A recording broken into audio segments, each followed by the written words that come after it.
This story is about a terrifying experience that my best friend had in high school. To protect her privacy, I'll call her Hannah. It was the spring of our freshman year, and prom was approaching. At our school, only juniors and seniors went to prom. Sometimes a lucky sophomore would get asked by an older student and get to go, but that was pretty rare. Of course, all the younger girls couldn't wait for it to be their turn to go and loved watching all the cute ways the juniors and seniors would ask their dates to prom. We all chatted about what kind of dress we would wear and who we would want to go with. Hannah was hands down one of the prettiest girls in our grade. Her long red hair and sparkling blue eyes always caused heads to turn when we would walk through the hallways. She was humble about it and didn't let her looks go to her head. Unfortunately, though, her looks sometimes led to unwanted attention from guys she wasn't interested in. She had politely turned down a couple of guys already that year. She believed that dating in high school was silly and she just wanted to focus on her schoolwork and friends. One day after school, Hannah and I were hanging out in the courtyard.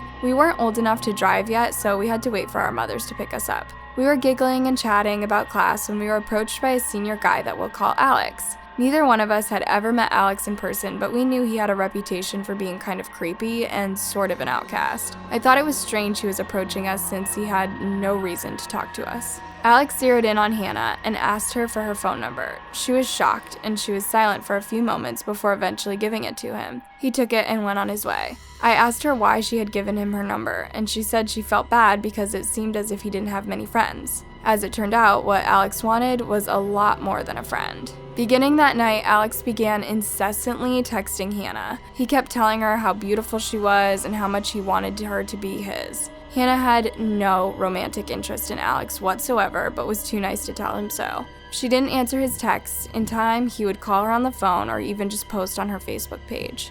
The next day, Alex was waiting outside of her classroom after the first period, and then the next, and it was getting seriously creepy. Luckily, Hannah and I had a lot of our classes together, so I could walk with her, but Alex trailed behind us, his eyes glued to Hannah. It was like he was obsessed with her. This continued for a week, until I finally convinced her to do something about it. Hannah blocked Alex's number and blocked him on every social media platform. She then told him she wasn't interested in him and he needed to leave her alone. It was like nothing she said to him made a difference. He continued with his stalking ways and would get in touch with her by using burner phones with different numbers. Everything took a turn for the worse after the last period next Friday. Hannah and I had just gotten out of art class and we were making our way through the halls where the freshman lockers were located. We were deep in discussion about an exam we had that day and almost didn't notice that a crowd had gathered near where Hannah's locker was. As we got closer, we could hear giggling and whispers. The crowd cleared, and there, standing in front of Hannah's locker, was Alex. He was holding balloons and a sign that read, "Will you go to prom with me?"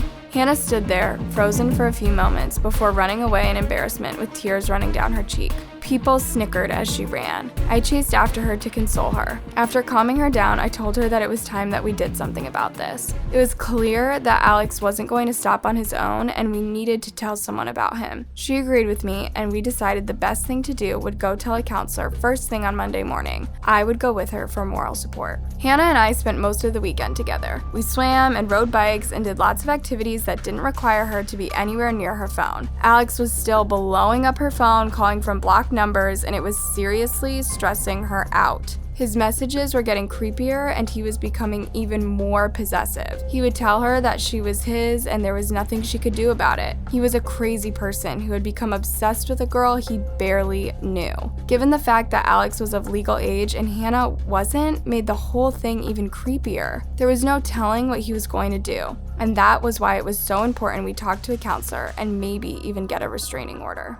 Monday morning rolled around and Hannah and I agreed we would go to school early that day so we would have time to talk to the counselor before first period. When I got to school, I could tell I was one of the only people there, and there were barely any cars in the parking lot yet. Hannah had texted me to tell me she was going to stop by the art room. She wanted to check on the progress of a clay pot that our teacher had put in the kiln the week before. I texted her to tell her I would meet her there and we could walk together to the counselor's office. I made my way through the quiet, empty hallways to the art room, which was near the back of the school. I opened the door and stepped inside, but I didn't see Hannah. On the ground, I saw red droplets that looked like spilled paint.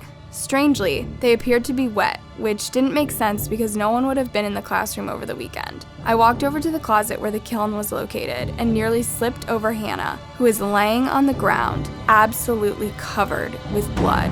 I was so stunned that I don't think I even screamed. I took in her condition and noticed what appeared to be 2 stab wounds, one in her abdomen and the other in her arm. Her eyes were barely open, but she was breathing. I shook myself out of my stupor and ran out of the classroom, assuring Hannah that she was going to be okay and that I was going to get help. I began screaming help as I sprinted through the hallways, but they were empty. Finally, I reached the office just as the school nurse was walking in the door. As quickly as possible, I explained to her and the receptionist that my friend had been stabbed and needed help right away. The receptionist called 911 as I led the nurse to where Hannah was laying.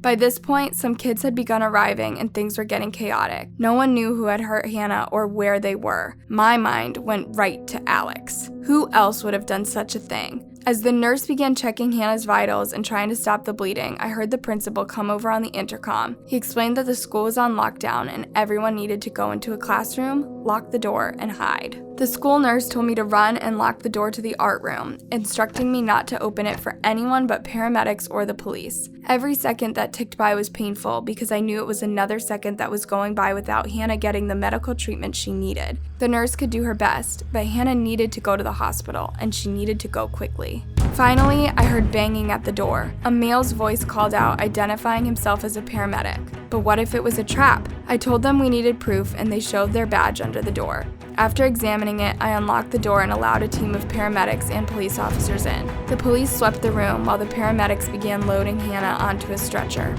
I ran up to one of the officers and told them I thought I knew who had hurt Hannah. I gave them Alex's name and description. Now that they knew what to look for, their search would be easier. I doubted Alex could have gotten very far. The paramedics carried Hannah out to an ambulance that was waiting outside, and the police instructed me and the nurse to remain in the room until they could be sure the building was clear. As soon as they left, I locked the door, and the nurse helped me put stools and tables over to barricade the door. Then we sat and waited for what felt like hours. It hit me that I might lose my very best friend, and the feeling was too much to bear. The only thing I cared about was that she would pull through, and they would find Alex, so this whole thing would finally be over. I was incredibly relieved to finally hear the principal's voice on the intercom. He explained that the suspect was in custody and that we were free to leave our classrooms. I exited the building and headed straight to the hospital, where I was eventually allowed to see Hannah. She had to have multiple blood transfusions, but was remarkably able to pull through and was allowed to return home after only a couple of days. As for Alex, they finally found him hiding out in the men's locker room. He will never be able to get anywhere near Hannah or my high school again. I'm so grateful. I think Hannah and I both learned a valuable lesson from this experience.